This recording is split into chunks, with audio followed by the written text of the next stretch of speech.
So how can Filipinos keep the faith and tradition alive in this new normal? Let's find out from Father Jerry Orbos of the Divine Word Missionaries. He joins us tonight on The Final Word. Father, thank you so much for joining us. This is the first Ash Wednesday of the pandemic. Our lives have truly changed from a year ago. What should be our reflections on this first day of the Lenten season? Yes, the methods have changed, but the message remains the same.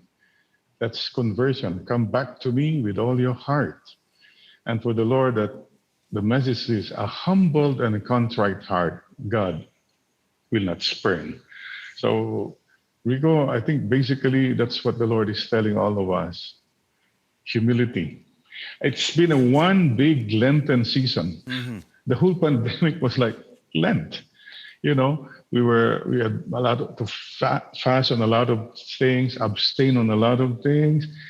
We learned to pray more, and hopefully we'll realize that people really need us, especially this time. So this pandemic has enhanced, in fact, the real meaning of Lent in our lives. And Father, you know, the past year, as you say, has really been a Lenten season. We've seen people losing their loved ones due to COVID, losing their jobs, relationships going through changes. This has been 11 months of big transitions. That's true. And what I'm saying is this. Look, this is a season of grace and purification, cleansing. So my hope and prayer is that when we come out of this, when it's all over, and I believe it will be over soon, hopefully, we'll come out better persons, maybe more humble, more generous, more kind, more joyful, and more trusting in God.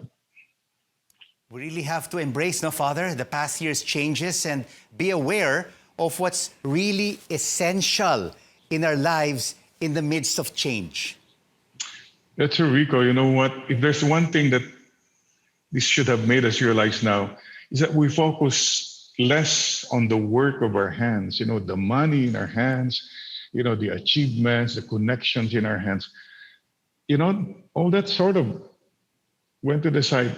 We're asked to focus now on the love in our hearts. Like, hey, do you have a God in your heart? Are you, you know, taking care of your family well? Are you helping people? So it goes back to the heart. Even the whole Lenten season without the heart is just tradition, empty obligation. So this is the core of the matter, back to the heart. And this whole thing is a journey to God's heart.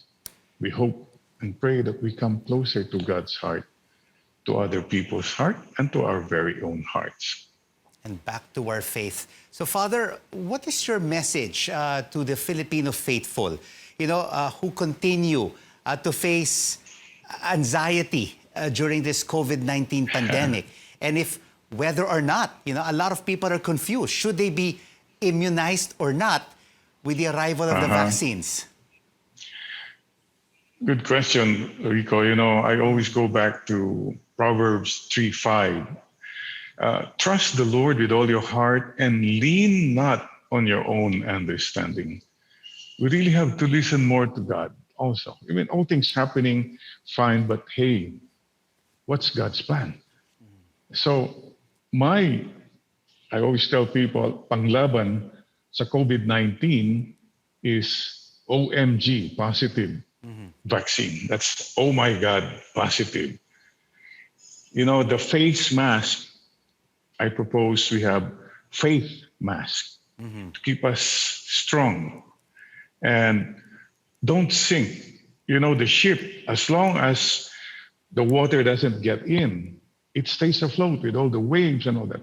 So don't let the negativities of COVID-19 like anger, fear, and selfishness and impatience, don't let it get into you. And what's the best way to do that? In salbabida natin, our life vest is the Word of God and the presence of God. So hold on to the Lord. This too shall pass. And you pray, The vaccination is there. There are two ingredients there. It's for your safety, and please think of the safety of other people. It's not just about you. It's about the herd, the whole people. And I believe, and I would like to thank God, we are a resilient nation. We can smile through it all. And we can keep on hoping and believing. Please don't lose hope. And please be whisperers of hope. Forget the negativities, the bashings, and it's time for us to really come together, listen to God together, listen to each other, and come out of this together. Cleansed, humbled, better person. Thank you so much, Father Jerry Orbos, for your blessings and for your very meaningful message for all of us during this Lenten season. Father Jerry Orbos.